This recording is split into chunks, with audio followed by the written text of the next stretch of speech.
Welcome to a ride on the outside. MMA is full of people on the inside, but what about the ones that watch from beyond?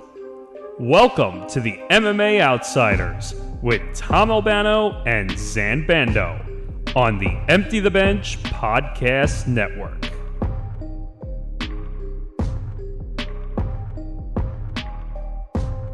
Wait a minute here. Tom, Zain, you're supposed to be on break. We just had the award show. The best of is coming up. You're not supposed to be back for a full episode in about half a month. What are you doing here? Well, we would only be back if there was a major reason to be back. And the reason we're here is for a potential story that, well, could shake up the industry if true. Yes, but for those of you who haven't gotten the memo by now, very prominent boxing businessman Rick Glaser has potentially broken one of the biggest stories to begin the year of 2024. Rick Glaser is reporting that Endeavor, the parent company of the UFC and WWE, are in their final due diligence stages to purchase Top Rank Boxing, which would mean that Dana White would more than likely be the front man. White, Bob Arum, and Ariel Helwani are disputing Rick Glaser's report, but as we know, given previous history, Rick Glaser was the first man to hint at the demise of Showtime Boxing. So we'll see where this report goes, but we are more than grateful to have him on today, as he will give us an hour of our time to discuss what is going to be the current and future state of the combat sports industry. So it should be a very enlightening discussion. Yeah, absolutely. So, as you mentioned, he drops this report on social media on Christmas night, and it basically sparks all these, waves of what the hell is going on here. Now, something to note before we get Rick in here, of course, Endeavor, this should not be I don't know if I want to say this should not be too much of a surprise, because Endeavor has wanted to get into all of the combat sports. Endeavor is the former WME, IMG, for those who don't know, big entertainment agency. And they've already, as we said, acquired the UFC in 2016. They formed TKO with the UFC and alongside the WWE earlier this year. And so maybe them getting into the boxing game isn't much of a surprise. But I think the surprise, and I'm hoping to ask Rick this, Zain, is Bob Arum and Top Rank, selling off to a company that involves somebody like Dana White, who, the history of Dana White, and both, I should correct myself, both the history of boxing and Dana White, and the history of Dana White and Bob Arum. Absolutely. Ariel Helwani, as we mentioned, disputing the report. However, a little caveat to that, a real big caveat, Zain, is that in his tweet, Helwani mentioned that it would make sense. It absolutely would make sense for Endeavor to acquire Top Rank for a multitude of reasons. He did not get into the multitude of reasons, but he said it would make sense, but there was nothing that he had heard. But Zain, in a case like this, I say we need to hear from the man himself. All right, let's see if we can get Rick in here. Rick, can you hear us? Oh, yes, I can. Thank you for having me on your show today. Absolutely. Thank you so much, Rick. It's an absolute honor to talk to you. Thank you. All right, Zain, do you want to start it off, or do you want me to do? Well, I would prefer, Tom, if you started off, since you took the lead on the broadcast to begin with. So you have the floor to start. Okay, so Rick, I want to thank you again so much for joining us. So obviously, report thing is, you never reveal your source and stuff, and we respect that. But just mentioning, looking on your social media and following along with the story, you mentioned there have been days of diligent reporting and all these steps you had taken to hear about this. When did you first get word of this impending purchase? And, when did you first hear about this? Well, last week, in a conversation that I had with somebody I was having with somebody about me connecting them up with somebody, and we got talking, and he put me on hold. He said, I got to take this other call, but I'll be on the phone for like 2-3 minutes. Can you hang? I says, well, yeah, it's Christmas week and not much is going on. So, I'll hold for a few minutes. So I held on. And then he didn't answer. He didn't come back to me. So I said, what the hell? I hung up. He called me back. He says, you won't believe this. He says that Endeavor is buying Top Rank. He says, how do you know this? He says, I just got I just got a call. I said, you mean when you put me on hold? He says, no. Another call came in and the guy told me. I said, okay, fine. So I talked to an entertainment lawyer who I do business with, have done business with in LA, and he knows those fine gentlemen at Endeavor, Ari Emanuel, that whole crew. And most people in Hollywood, he knows in LA, it's his, in the entertainment field, it's his business. And he called me on Christmas because he's Jewish, so Christmas doesn't mean a whole lot to him except eating Chinese food and watching movies. So he called me and he said, your information is correct. They're in the due diligence stage. And he didn't give me a lot of information, but just enough to say, yes, it's in the process of happening. They're in the due diligence stage, and there's where we stand. And that's when I said earlier on Christmas Day, tonight I'll have a Christmas present for everybody, and then I announced it at 9:00 at night because I didn't want to announce it during the day because everybody's having fun with their family, and you know how that goes. I don't have to tell you, you guys know how that goes. So I wanted to do it at night when everybody's settled down, everybody's got their gifts, and everybody's like, eight. They're eight, and they're laying around. They're tired, so and they get on the internet. So I just said 9:00 would be a good time, and that's what I did. So I got the information on when I think Tuesday of the following week, and announced it on Monday. So I did what I had to do. My guy looked into it, and he said it's true. Let's see if it is true. I make 500 statements a year, and I got a pretty good batting average, guys.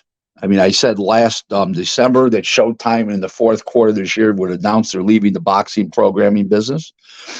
On September 22nd, I announced that they were leaving, including they weren't going to do pay-per-view anymore. And of course, Steven Espinoza, the head of Showtime Sports, the then head of Showtime Sports, he's running around telling everybody, and Dan Raphael at ringside, that it wasn't true, and I was full of shit, and I have no knowledge, I have no connections, blah, blah, blah. Well, everybody knows that was wrong because everybody who they're telling this to knows me. And they're sitting there texting me and calling me and telling me this. So I'm the one that said that Dan Raphael, 6 months before his contract was up at ESPN, when he was the main ESPN, the senior writer for boxing at ESPN, I said his contract was getting renewed. He told everybody I was full of shit. And of course, they didn't renew his contract.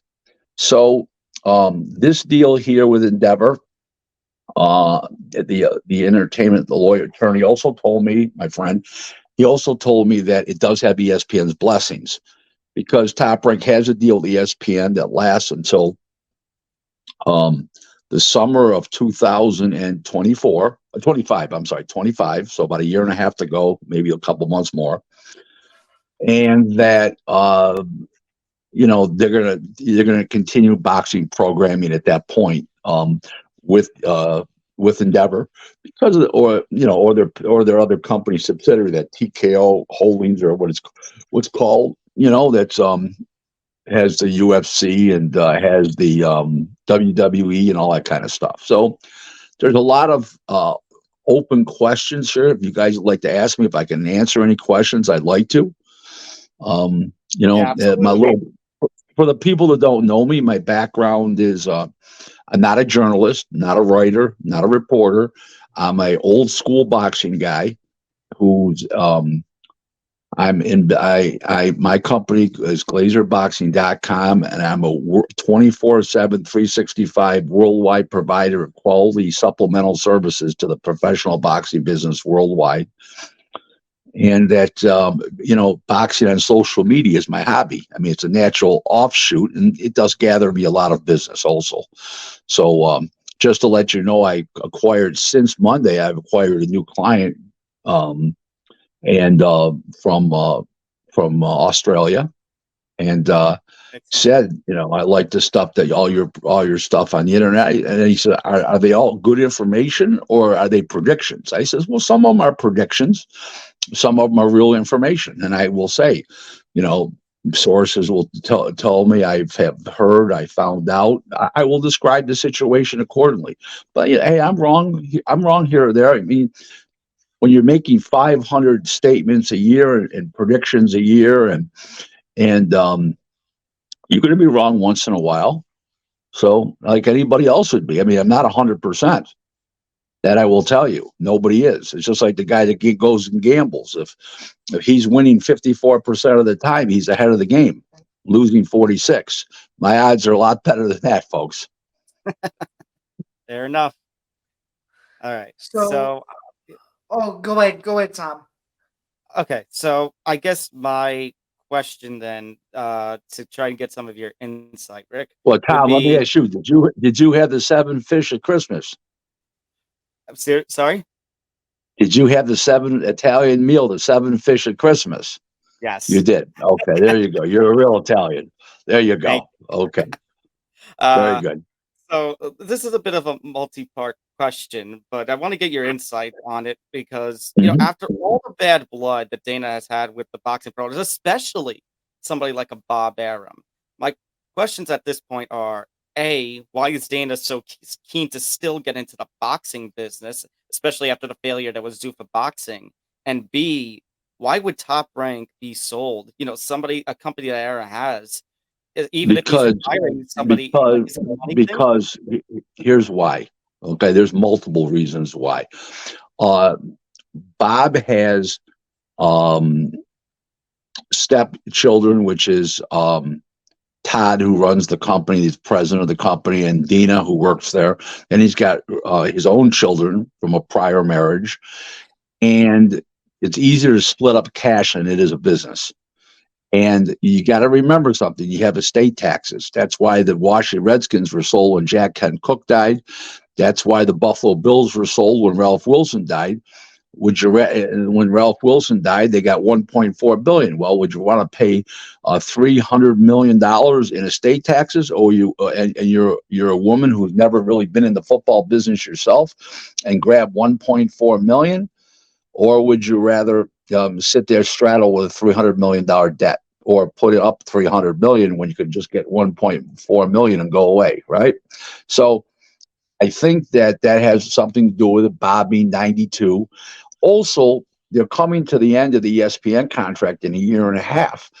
And ESPN's not going to renew their contract with full value. I mean, it might give them, if there's 36 shows a year, which there are, they might give them 18. They might give Endeavor, UFC, whatever you want to call it, for boxing, 18 to start a new company.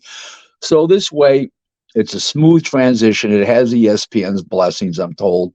So it's a natural for everybody involved. It's a natural for ESPN. It's a natural for Endeavor. It's a natural for Arum. And whether, I don't know if Todd stays on. I don't know the intricacies of the deal, obviously. I don't know how much money is involved. I don't know any of those things. But I don't see any reason why it would be not a good deal for all parties involved, including ESPN. Remember something. There's multiple parties here. There's the corporate buyer. There's the corporate seller. There's the TV streaming provider, which is ESPN, Disney, ESPN. There's Dana White. There's Todd the Buff. So you've got a lot of players here to satisfy and a lot of egos to satisfy. But I think they'll get it done. I know how Bob Arum thinks, and he'd have to have nothing but high regard for Ari Emanuel. He may not think so highly of Dana, because Bob's a Democrat, far left Democrat. Dana's a far right Republican, and Ari Emanuel's a Democrat. So I think that Bob lines up the way their minds think. A guy like an Ari Emanuel who's highly educated, Bob Arum who's highly educated, Dana's not so highly educated, but that doesn't take away his success and his greatness as an MMA promoter, as a slap in the face promoter that other things got going on. But the facts are that something like this can definitely work, and everybody works together. There's a great line is and working together works, and I think this can work and go ahead. And I think that Ari Emanuel would be a great steward for the company, just like when Indianapolis Motor Speedway was sold by the Holman family a couple years ago. Was now 3 years ago to Roger Penske. You're familiar with Roger Penske? Yeah. There was other potential buyers, and they looked at Roger Penske as a great steward of an iconic facility, Indianapolis Motor Speedway, the Indianapolis 500, and that's why they chose Roger Penske. Where other corporations wanted to buy it, and they didn't have that type of reputation. They didn't have that kind of foresight and stuff, and they weren't the type of companies that were going to put money back into Indianapolis Motor Speedway, into the facility. And I think that Aram sees Ari Emanuel in the same regard that the Holman family saw and looked at Roger Penske as a great steward for a legendary brand. That's how I'm perceiving it. What's that? So just to kind of follow up on that, you had also tweeted kind of in conjunction with this that Dana would have a powerful voice but wouldn't oversee the day-to-day. Do you know who would oversee? Well, I may have worded it wrong, or maybe you read it wrong. I might have worded it wrong, and my grammar's not always the best because I'm on the phone talking sometimes at the same time as I'm tweeting to something that doesn't have anything to do with what I'm tweeting. So, Okay. Dana would of course have a voice, in my opinion, a strong voice, but I don't think he'll run the day-to-day operations. He's got enough with the slap box, the slap thing. He's got with the UFC, the slap thing. I mean, political things that he does. I think that he's got enough on his plate. I think that Tom Loeffler, who's a close ally of his, that's in the boxing business for a long time, owns 360 Promotions in LA area. I think he would be the guy that his eyes and ears in the place and his basic daily representation. How's that? Okay. That makes perfect sense. Do you know if there were any other potential suitors interested in Top Rank? I know Liberty Media talked to Bob maybe a year ago, maybe a year and a half ago. Nothing became of it. They had some differences, not on money, on other things. And I don't think Bob saw them as a great steward for his legacy, the brand Top Rank. I think that Ari Emanuel is the perfect fit. I believe that. I just honestly believe that he's a great steward. I'm sure Vince McMahon felt the same way when he made the deal with Ari. You got to remember something. When you've already very wealthy, now if you're 92 years old and you've got over $50 million, you're very wealthy. And we know Bob's got a lot more than 50 million. Okay. And Vince McMahon, all these guys. So it's not just about how much you sell your business for. It's who you sell it to, especially if you care about your employees that are going to stay on, and your officers and your rank and file employees and your family members. Some of your family members might stay on. So there's a lot more to it than just money when you're at that stage of your life. Okay, when you're already very wealthy. Does that make sense, guys? Perfectly. Mhm. Yeah.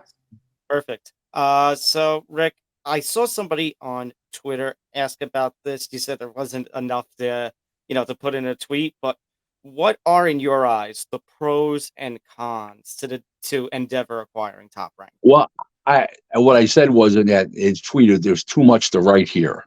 Yeah, definitely. Yeah, it's too long to, there's only, even though I pay for that fee to get longer tweets and stuff like that, a lot of other features, yeah, it's only so, it only goes so long. You know what I'm saying? So what are the pros and cons?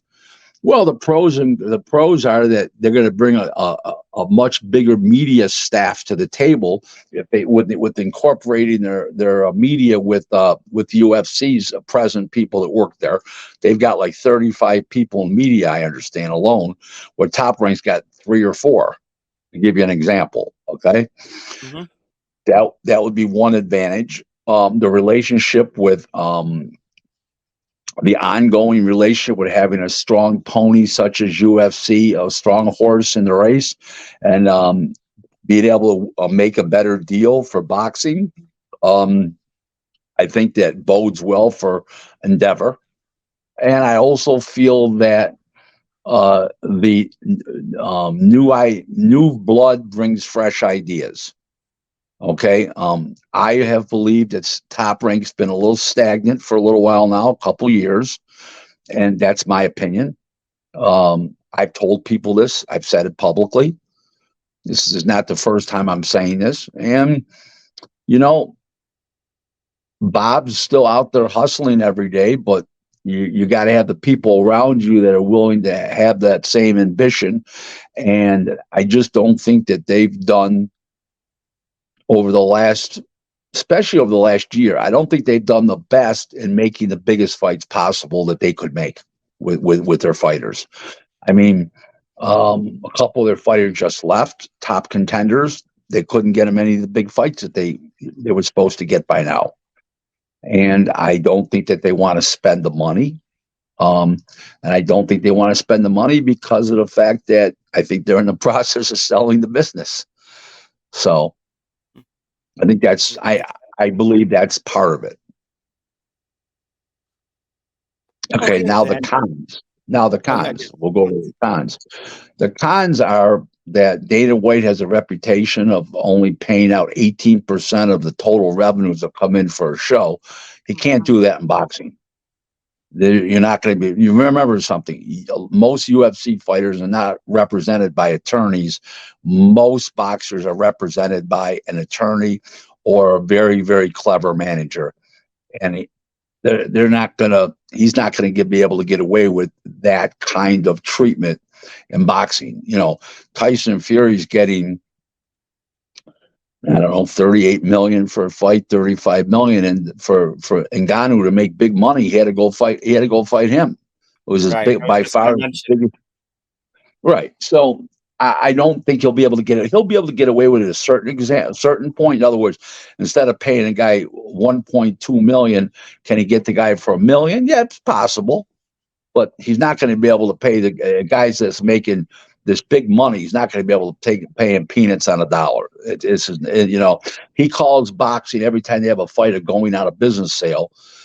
I don't see where he says that. I don't see why he says that. I don't like the way boxing has been promoted in the last bunch of years by all the promoters, not Top Rank, just all the promoters in general. And I've aligned myself closely now with Oscar De La Hoya because Oscar told me he had a vision. He told me what the vision was. I could see it happening, his vision. I'm not going to repeat what he said, but it's all good things. And he has a vision, and I stand behind his vision. And one of the things I will say, he wants to make the best fights and the biggest fights, and that's what he's doing. He's living up to his end, and he continues every day to live up to his end. I started doing business with Oscar a year ago exactly, and it's been all peaches and cream. I get along with Oscar tremendously. I get along with his president of the company that runs it daily is Eric Gomez, and they're doing a great job. And I stand behind their vision. There are other promoters. I don't like their vision. I don't like the fights that they put on. Fights are supposed to lead to fights. Too many fights don't lead to anything. Yeah. Okay. Mm-hmm. And it's pretty sad. I don't know I know nothing about UFC. I only know what UFC, the initials stand for. I know it's the parent company. It was Zuffa, this, that. Okay, big deal. I don't know anything about the sport. I know a name John Jones because my dear friend Richard Schaefer represents John Jones as his advisor. Okay, and I'm very, very unfamiliar with the business as a whole. I'm an old school boxing guy, and I know the UFC's become very popular, MMA has become very popular, but it's not my thing. I'll always survive in boxing because I'm the ultimate survivor. I'll be This coming Monday, I'll be 33 years full-time in the business. I was never part-time.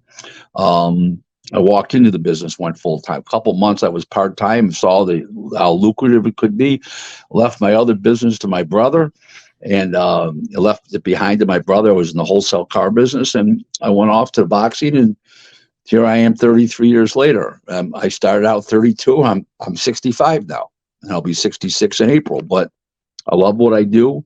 I wouldn't change a thing about my life. Happily married, have a really great business. I've got to meet people I've never would have met without boxing. Don King, Bob Arum, Donald Trump. The list goes on, folks. So boxing's done me well. Boxing owes me nothing. I've taken from boxing and I've given back. It goes both ways. And due to that fact, I've made a nice living for myself. Amen. Incredible life.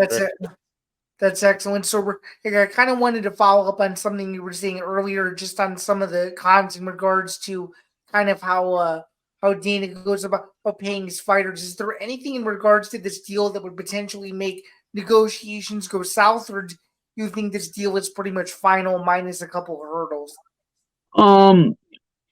When they start, normally you negotiate a price. You talk about what the business makes, what the gross handle is, what the net profits are, how much your overhead is every month, and you figure out everything there. Then you negotiate a price and you look at the assets. Then after you sign up everything, you do all your do what they call due diligence, but you get everything wrapped up first, and then you go look at the due diligence. If the due diligence isn't in line, then either you walk away from the deal if it's a big red flag, or it's a bunch of little things you renegotiate. And I think it should. I believe it will happen. If something doesn't happen, listen, something didn't line up, they didn't feel comfortable, or somebody forewarned them, or somebody got in somebody's ear. But normally when you have highly educated people like Ari Emanuel and Bob Arum, these kind of deals normally go through, especially when both businesses are run like corporate America with CEOs and CFOs and in-house attorneys, outside legal counsel. I mean, the list goes on and on, that these companies are truly run by like corporate America. One's not a boxing company and one's not a MMA company. One's a multi-entertainment conglomerate in Endeavor. And Top Rank is the worldwide leader brand in professional boxing. That's all there is to it. So I think with the backgrounds of Ari and Bob, and I think that's where this came to pass. I'm sure Dana didn't call up Bob and say, "Hey, I want to buy your company," and Bob would tell him to go shit in a hat, probably. So it probably was through Ari. There's another guy named Shapiro over there, I think his name is. Yes. Mm-hmm. Yeah. Yeah, Shapiro. Yeah, I think that those guys were involved. I think those are the guys that he probably dealt with, Bob. You know what I mean? That's what I can see. What's that? Mark Shapiro. Right, that's it.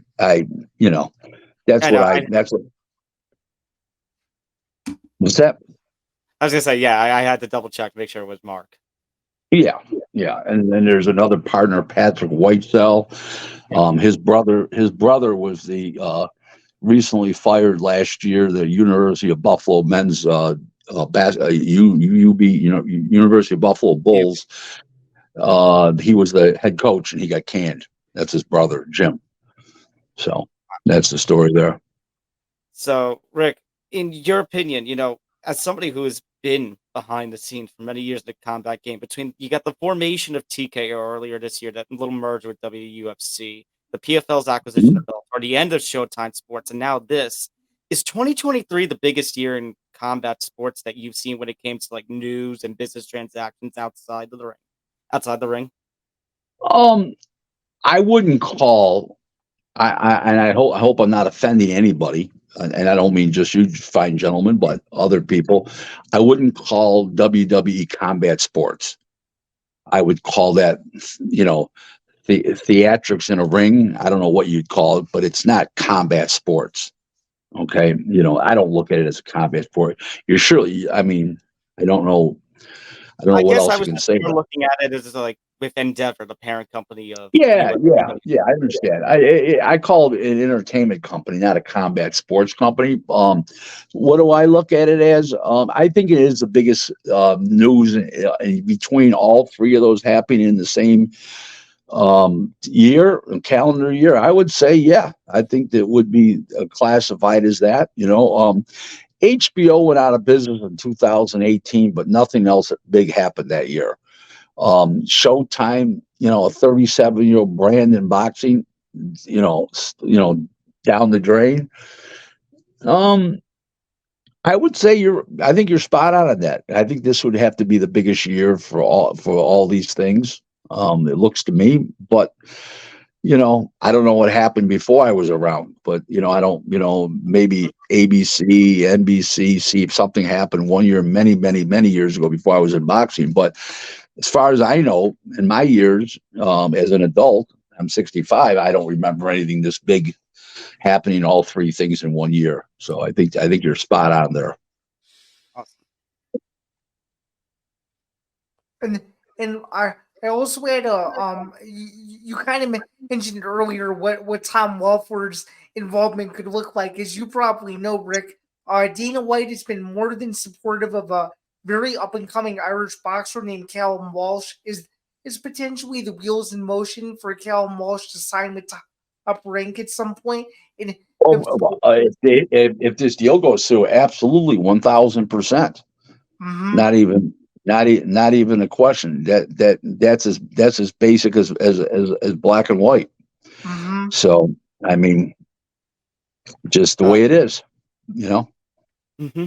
I guess leading into that, well, going on to a little bit of a different direction, Rick, seeing all of this going down, by the way, Zan and I have talked on the show, there's a chance now next year ESPN could have all three major MMA organizations, UFC, PFL, Bellator. And I had mentioned, technically that's not a monopoly, but given how these are like the biggest promotions in their game, and now you got Endeavor, it's going to be like one company is going to own, Endeavor is going to own the biggest MMA brand, the biggest professional wrestling brand, and now potentially one of the bigger boxing name brands. So is this a dream or a nightmare scenario for a combat sports fan? One, two, is it wrong to have this feeling of it being monopolistic? And three, do you see any legal ramifications, coming against Endeavor? Well, I'm not the U.S. Supreme Court, and I'm not the Federal Trade Commission, so I can't answer that from that standpoint. But I don't really think so, because they're all entirely different sports. One is boxing, one is MMA, one is wrestling, and like I said, that's not even a sport. That's pageantry, if you want to call it, cinema, whatever you want to, theatrical. Right. I don't really see those things. You can't blame ESPN for trying to be successful. They've had a lot of losing years in recent years. They've overpaid for a lot of product, which was a lot of sports, different content. So they're just trying to be successful. And they say, and as far as Ari Emanuel, it's follow the money, and that's the ESPN. I guess my question here's what you got to remember something. Okay, Top Rank, ESPN, UFC, and WWE are all iconic brands in America today. That should tell you all you need to know. I guess my question was: is this, should fans be happy about this, or is this kind of a nightmare that it's all? I don't believe overall the fans will notice any difference. I think you will with the boxing, because I think they'll upgrade the ring entrances. It won't be so dull. I think they'll upgrade certain things about it. Maybe the production. They'll get ESPN to do better production. Maybe more shoulder programming. But I don't think overall you're going to see any difference. I don't think they're going to go into the fans' pockets any more than they do. So I don't think it's going to be like that at all. I think it's going to be more or less of the same, but some improvements for the boxing. And that's how I'm looking at it. Maybe I might be wrong, but that's how I'm looking at it. Fair enough. I guess leading into that, then, you mentioned Francis Ngannou and Tyson Fury before, and we talked about the whole thing that went down this year with Francis Ngannou.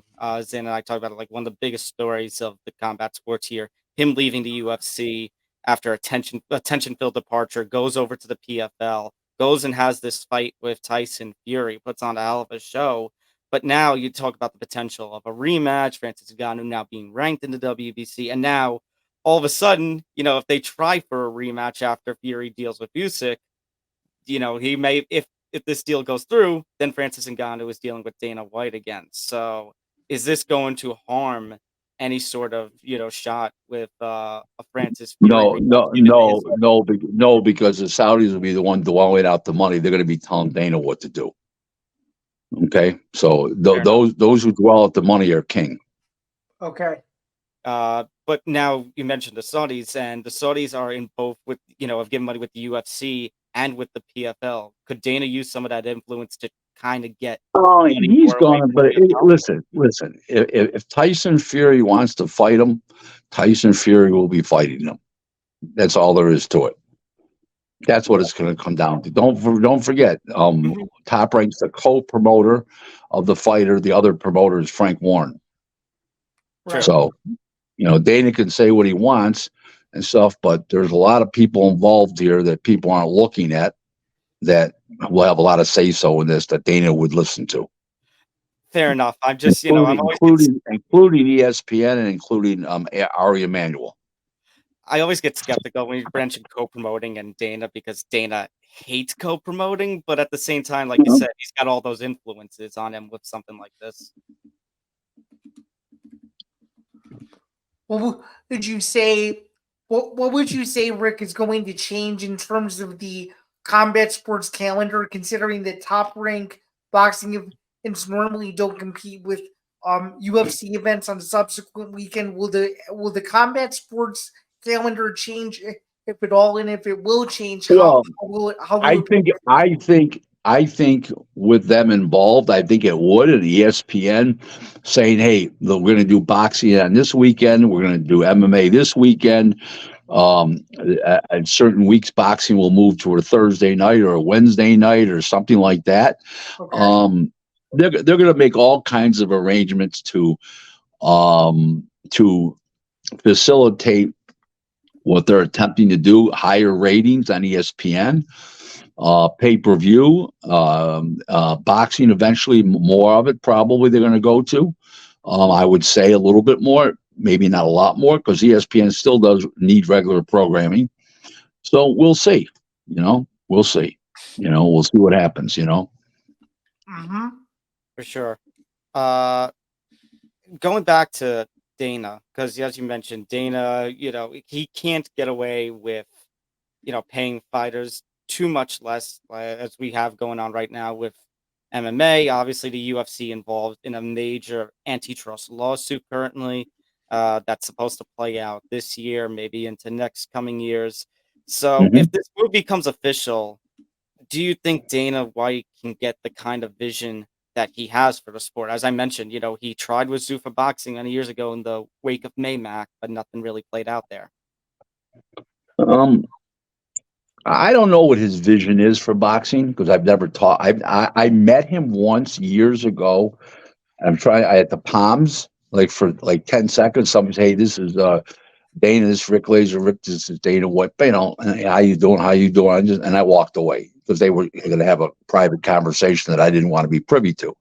That I'm sorry that I didn't want that I wasn't privy to. So I walked away. But I don't know the man. I don't know what his visions are for boxing. Um, I did say earlier, and, new blood comes in with new ideas.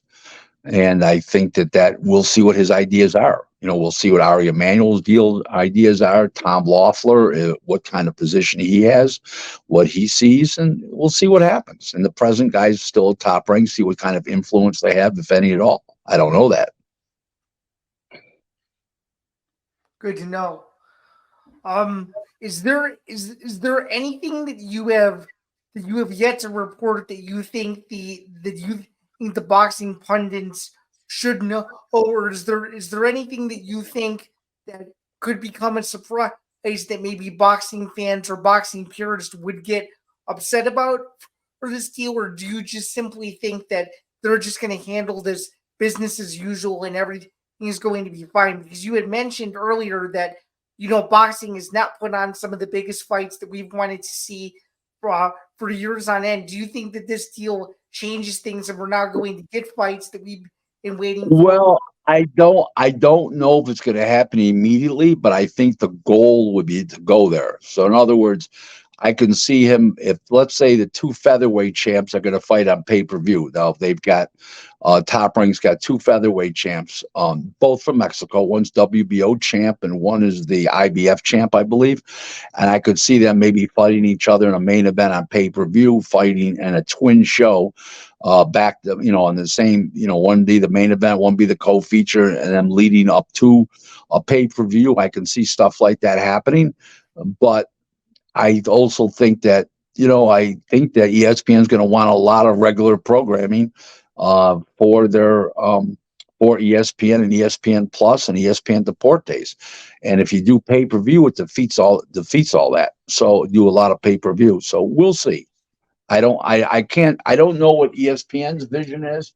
I don't know what Dana White's vision is. I'm just giving educated guesses right now. And I mean, they're not outright guesses. They're educated from my experience and, my knowledge of the situation, and my empathy for boxing, those combination of those three things, and sizing up the players involved, Right. Exactly. And you mentioned Ari Emanuel, and you mentioned going off of the your response there. I'm just trying to think, what could Amari Emanuel's relationship be when dealing with doing something that some of these boxing promoters do in dealing with these organizations, the alphabet organizations like the WBO, WBA, WBC, and the politics that come with that.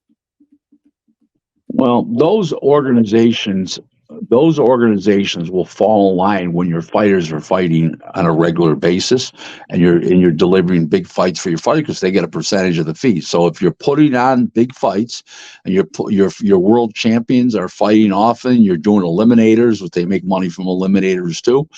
They're happy. They're happy. So that's how that works. Interesting. Okay. I guess going off of that, I don't know if you have the insight on this, but any sort of reactions from fighters or other promoters in response to your report? I've had a lot of phone calls from promoters, managers, matchmakers, agents, advisors. Not fighters necessarily. A couple, no big deal. It's people are interested. They were very shocked and taken back and stuff like that. I told everybody, listen, I could be wrong, and I'm wrong a few times a year. So what the hell, I mean. I thought the Buffalo Bills were going to beat New England in New England several months ago, and the Jets, the opening day, I thought Buffalo was going to beat the Jets. They didn't. So, but that's also not my business. My business is I'm very experienced, and I foresee things, and I've got a lot of connections, not only in boxing but in the entertainment world. Now, Dana and a couple of names, Dana White, Bob Arum, Ariel Helwani, have all come out to basically, say, hey, this isn't true, or in Ariel's case, I've heard nothing of the sorts. But a lot of people have been pointing out on Dana's end, going back to 2016, when the rumors of Endeavor purchasing, when it was WME IMG purchasing the UFC, and Dana denied that for quite a while. And then it was just a couple of days after the big UFC 200 event that he officially announced it. Do you see any kind of connection? Like, is Dana acting in a similar kind of way? Well, I heard he did it with the Strikeforce deal. They did it with the WWE deal. I mean, with the WWE. They did it with Conor McGregor was supposed to fight Mayweather. He said it wasn't true. Then 2 days later, they announced it. It's how Dana operates. I don't know if it's out of secrecy. I don't know if it's out of ego. I don't know. Dana's got a big ego, but he's supposed to have a big ego. He's very successful. And you know what? Only a few people that have big egos.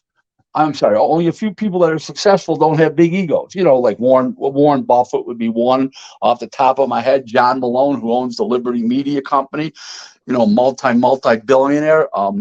He doesn't have a big ego, but most people do have a big ego that are very, very successful and have a lot of money. And I don't blame him if he does. But and they all sign these non-disclosure agreements. They always do. And he can't say that, oh, yeah, we did sell it. It's true. They can't comment on stuff like that. Now, they can say it's not true to deflect, but they can't say it is true. So, what is happening? Well, we're going to see. It's going to take probably several months to do the due diligence and, do all the contracts and all that stuff where they go into permanent form. Don't forget, there's a big library of fights that Arum owns that's 57 years old. Go back 57 years. So that has a huge value. Muhammad Ali films are in there, Ray Leonard, all the greats, Duran, Oscar De La Hoya. So you have a situation where basically it's going to take some time. It's not there's no quick fix to this. Like, it's not going to happen overnight.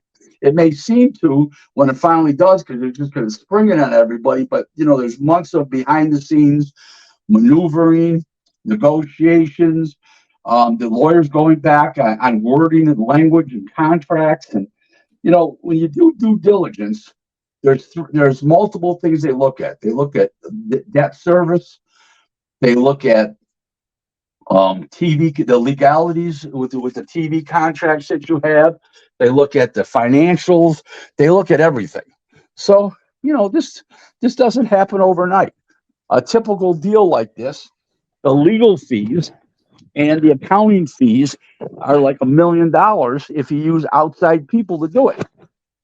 So for a deal like this, and some maybe even a little more. So you're not talking about a quick process here. And I believe it's going to happen.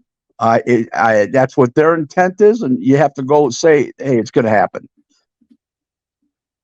Fair enough. So, Zan, is there anything else that you want to ask? Yeah, so I guess one of the final questions that I have for you, Rick, is just given what's currently going on in the industry with the PBC going to Amazon Prime and with Matchroom Boxing staying put on DAZN, where do you think Top Rank fits in this whole puzzle? And I know that you were very was critical in one of your tweets about how the Premier Boxing Champions called its 2023 year of success. You disagreed with that. Do you think that this Top Rank deal puts more pressure on these other promotions to make bigger fights? What do you say? 23 years or what? No. Well, you were saying that you had called the 2023 for the PBC a non-success. I want you to expand on that a little bit. Well, they lose money. They lose money corporately. They put Showtime out of business. I mean, and they took a deal with no money from Amazon. For that's just a platform, distributorship, and marketing. There's no money guarantees there. So what did they do? They ran one legendary company out of business. They don't make it. They're $900 million in debt. PBC, that's public notice. The SEC federal filings. So I mean, what's the success that they didn't file bankruptcy? That's what I said in the thing. What is it? What did they do? They didn't file bankruptcy, so that's that they call that a success. Okay, we lasted another year. They're not successful. That's all there is to it. Well, okay. on that note, Rick, I mean, what do you think combat sports, particularly boxing, is going to look like when Top Rank is the only promotion that's really airing on cable, where you, as we mentioned, all these. I think cable's going to be short-lived. I think everything's going to go to streaming very shortly. The streaming started in 2018 on on ESPN. The Zone started in 2018. Oscar's doing his shows on the Zone. So is Eddie. They're doing some also smaller shows with other very small shows with other promoters.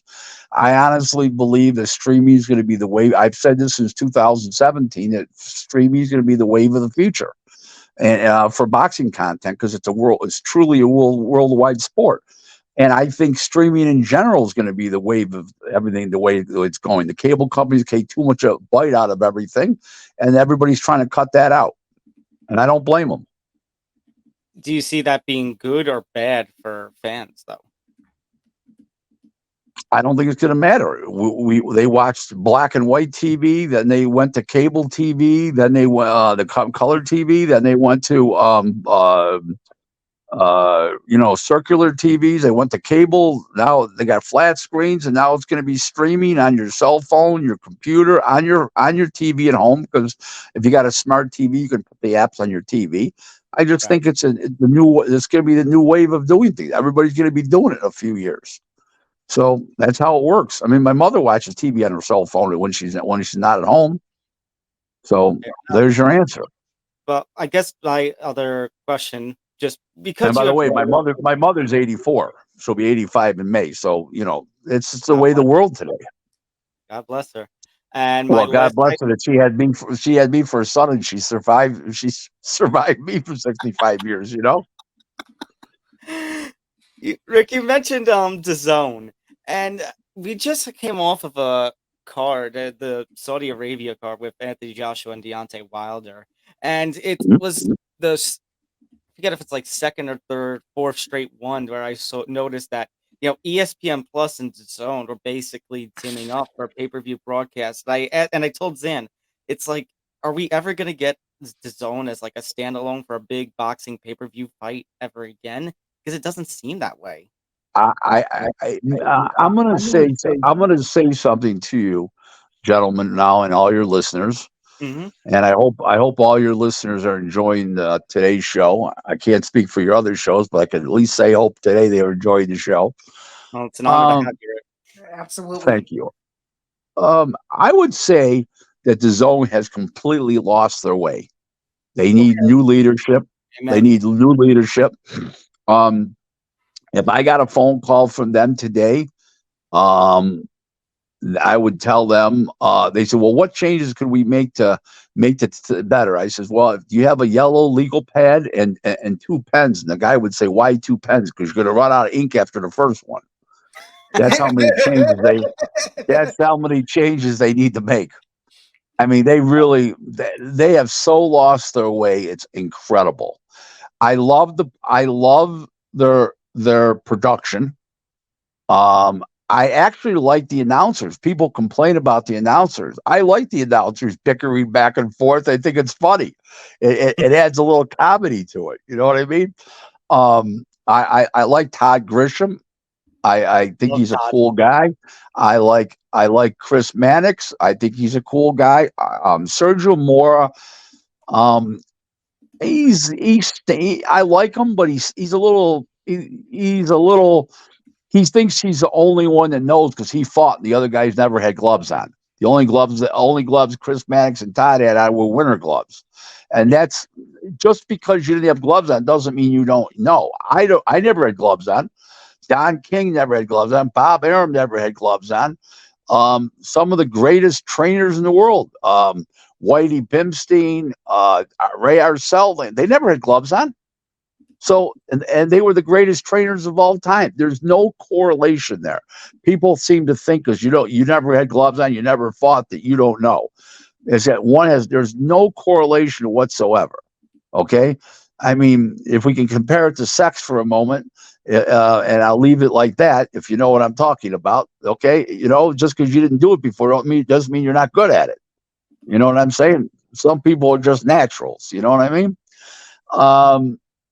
On a very serious note, the Zone has lost their way, and they need a correction in every way. One of the only reason why, even before I started doing business with Oscar back last December, it's actually we started doing business together. Actually started with the first fights in January, but only reason I kept the zone for the last couple years was because of Oscar's fights. I mean, some of the shit that now, don't get me wrong, Eddie just put out a beautiful fight with Sonny Edwards and Bam Rodriguez. Yes, but they're not often enough. I don't need to watch Ted Cheeseman and some other Sam Maxwell from friggin' England. I don't need to see that. Okay, I don't need to see the best. Right, you need, if you're going to do a worldwide app, fights on worldwide app, you have to have world class fighters, and Ted Cheeseman and Sam Maxwell not. That's like out behind the fucking a barn type of fight on a worldwide app for what? And it just doesn't warrant it. That's more of a regional thing. So in other words, that's a fight that they should only broadcast in the UK. Okay, I get that, but like Bam and Sonny, that's world class. I mean, certain fights are, and certain fights aren't. That's just my opinion. Fair enough. All right, Rick. Before we let you go, anything else that you want to say? Well, wait, time out. You guys got 11 more minutes. Then I got to charge you for overtime. Continue. I was just gonna say, anything else that you have to say? No, the first hour is free. I only charge for overtime. Don't ever forget that with me. No, I serious note. Well, I just think that I hope that fresh blood comes in, fresh money comes in, and into the sport. We need it. But the problem with the sport is guys like Steven Espinoza at Showtime. There's a big fallacy about Showtime. People think, quote, they were going out of the boxing business because it no longer fit what they were trying to do. No, it lost money for the last 8 years. Since Mayweather basically retired in 2015, forget about the one Conor McGregor fight. They lost basically money for 8 years. They TV networks and corporate entities, as a general rule, let's use corporate entities, they don't get rid of money-making platforms, venues, and stuff like that. They're looking to acquire that stuff. But when they don't see it, when you're losing money for 8 straight years and they don't see a future, boom. Just like they were lying about I don't know if you have followed my pay-per-view numbers. Have you gentlemen followed my pay-per-view numbers? Yep, absolutely. Yep. Okay, well, they were lying about the pay-per-view numbers, because if those numbers were true, they would have stayed in boxing in the pay-per-view business only. They would have gotten rid of Saturday Night Premium Showtime boxing. They would have stayed the pay-per-view. My numbers were the correct numbers. That's why they get rid of the boxing, because they weren't making any money on the pay-per-view either. Or I shouldn't say no money. The shows not what they should have, and not enough to stay in business. Peanuts if they were making money at all. So it's like, the best way to describe it is there was a wrong message set out, by which, of course, because it tailors his agenda and his narrative, which is Steven Espinoza saying, oh, well, they were going out of the pro boxing programming business and all that stuff, and and the MMA. If they were really making money, they don't get rid of winners, they get rid of losers. Okay, just like if you have a car, if it keeps breaking down, you get rid of it.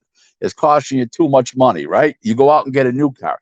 I know a guy had no carpet. This is how dumb this guy was. You got to hear this story. This just happened.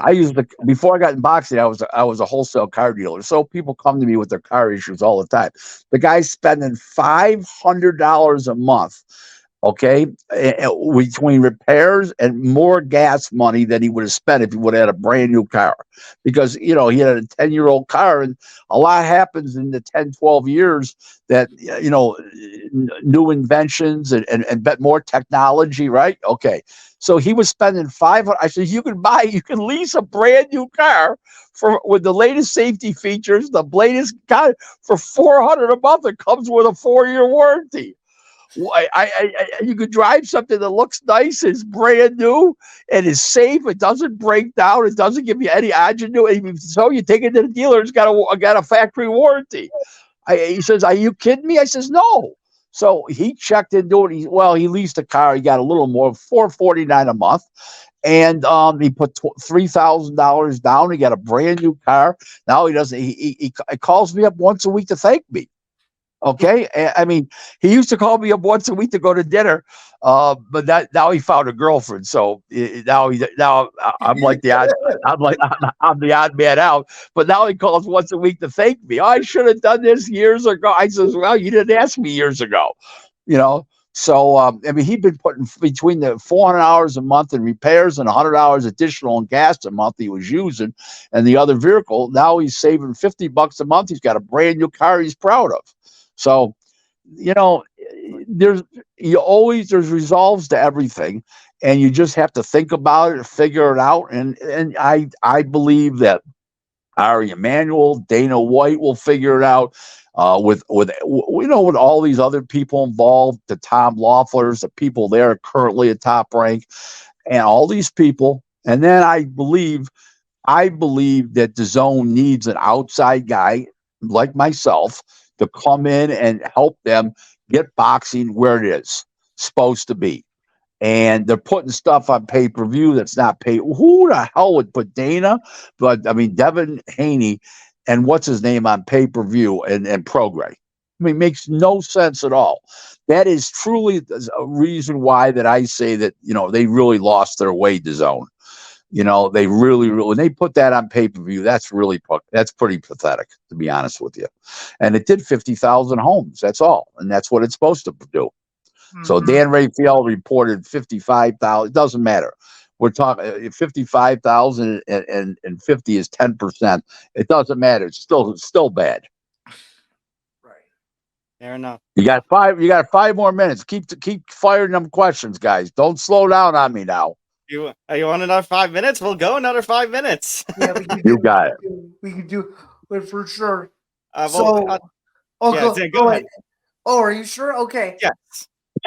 So I would say, Rick, if there's something in 2024 that boxing fans should be looking forward to with this deal, what is it, and when do you think realistically that this deal will get done at some point in 2024? I think the first quarter of the year, the first 4 months of the year. Okay. The first third of the year, I should say, the first 4 months of the year, between now and April, something should happen. I don't see why it wouldn't. What I think is boxing needs a reset. This could be a part of it. More talking heads with boxing that know boxing rather than people just talking out their ass. There's too much of that. You guys are more MMA specialists. I get that. Okay. I get that, and you like boxing, but you're more into the MMA and probably your viewers aren't. I can appreciate that. I understand the beauty of MMA. I do get it. I'm not saying I don't. It's just not my thing. But I do understand why people like it. I do see the artistic value to it as far as the combativeness and stuff like that. That's why it's a combat sport. It's combative. Mm-hmm. I guess my question, actually, Rick, going off of your comment about Devin Haney, thought came to my mind. The one you mentioned, boxing needing a reset. Who is the guy, the fighter out there that you think will be the face of boxing to get more eyes back onto the sport? I don't think it's going to be one particular fighter. I think it's going to be various fighters. The fighters don't fight often enough anymore to be a particular fighter. They disappear for too long in between fights unless they get arrested. So, and that's not a good sign. So, I really believe that fighters have to fight more often. They have to defend their world titles more often. They've got the bigger name fighters have to be in more fights more often. And I think it's going to be a nucleus of fighters going forward. I think there's going to be, 10, 12 guys that people are going to clamor to around the world. Right now, you have Tyson Fury and Anthony Joshua over in the UK. A couple years ago, you had George Groves and Carl Froch and Joe Calzaghe and those kind of names. So I think in different, like Nui now is a huge name around the world. I mean, he's probably the most watched fighter that there is overall. There's a newie. There's Terrence Crawford's now coming to his own as far as popularity, or at least being the villain. Some guys being the villain, so we'll see what happens. But, I look forward. Listen, gentlemen, in the last 2 minutes here, I want to say thank you for bringing me on your show. I enjoyed it very much. Your questions for both of you fine gentlemen were very, very good. Anytime you have anything to do with boxing, I need any help, or you want me on the show, you know how to contact me. I hope it was as pleasurable for you guys as it was for me today. Rick, it was Absolutely. it was an absolute pleasure. 30 plus years in the boxing business. It is always great to get insight like you have, Rick, and we thank you so much for coming on. Thank Yeah, you. well, next Monday I'll be celebrating 33 years. You know how I celebrate 33 years? I hit myself in the head with a bat a couple times. Unreal. Oh That's man. a. Yeah, I'm glad you like that. That's a good joke. Absolutely. I'll tell you a real quick story in the 1 minute we have. When I told Okay. my mother I was going to be, I'm Jewish. My mother's very Jewish. I told my mother she was going to enter. I was going to enter the boxing business. I was with a girl at the time, dating a girl, and I told my mother, and my mother says, I told my mother. My mother says, "Oy vey." The girl turns to me. She says, "What's that mean?" I says, "That's the Jewish version of 'Oh my God.'" She goes, "I thought Jews don't believe in God." I said, well, "That was the point." So there you go. Ha- ha- Have a ha- have a Um, great day, guys. Thanks for having me. I'm glad we had some. You guys, your viewers, listeners, picked up some knowledge. I hope you guys did. I hope I was absolutely. informative, and I came with a little bit of a sense of humor and a personality rather than be a stiff limp dick. Have a wonderful day, guys. Take care, Rick. Been a pleasure, man. Thank you so much. All right. Well, And that had to be one of the most epic interviews in the very short history of the show, and I think oh man. I think we learned all we needed to know, that if this deal isn't official, it's very, very close. Yeah. That made me even more confident. So So one just to clarify once again, and for those of you who maybe skipped over it late, we just had Rick Glaser on. He said 30 years in the boxing business as a boxing businessman, and he is reporting, despite some contrary, that Endeavor is very, very close and in its final due diligence stages to purchase Top Rank and officially become probably the biggest combat sports media company in the entire world, assuming that this deal goes final. So, absolutely. There's could be some, shakeups within this industry, and it is something to keep an eye on. Again, thank you once again to Rick Glaser. Absolute pleasure to have on. Going to be 33 years in the boxing business. Check out his website, glazerboxing.com. Follow him on social media at Real Rick Glaser 1. And yeah, so that's going to do it. I know we didn't do our normal intro here, but you know what? Screw it. I will do it for the outro. Make sure you hit that like button, subscribe, hit the notification bell so you get notified of everything here at the To the Bench Network. Make sure to follow the MMA Outsiders on social media, Facebook, X, or Twitter, if you want to call it that way, Instagram at MMA Outsiders ETB. Follow the network, Facebook, X, aka Twitter, Instagram, and TikTok at ETB Network. Again, don't forget to check out Rick at Real Rick Glaser 1. To my right, as always, my great co-host, Sam Bando. Find his work over at bjpen.com, MMA Knockout. And you can follow him on social media at Zambando99. I'm Tom Albano. You can find my work over at MMA News and Fansided MMA. Also, don't forget to check out all the work I had for the PFL website in the 2023 season. And you can follow me on social media at Thomas J. Albano. All right, just a reminder, the best of the MMA Outsiders, our little best of, comes to your way Monday, January 1st, New Year's Day at 7 p.m. Eastern. 4 out on the West Coast. MMA Outsiders officially comes back Tuesday, January 16th, 7 p.m. Eastern, 4 p.m. Pacific. We can't wait to see you there. One last shout out to Rick. And for Zant, I'm Tom. We'll catch you next time on the MMA Outsiders. Take care, all. see you soon, everyone.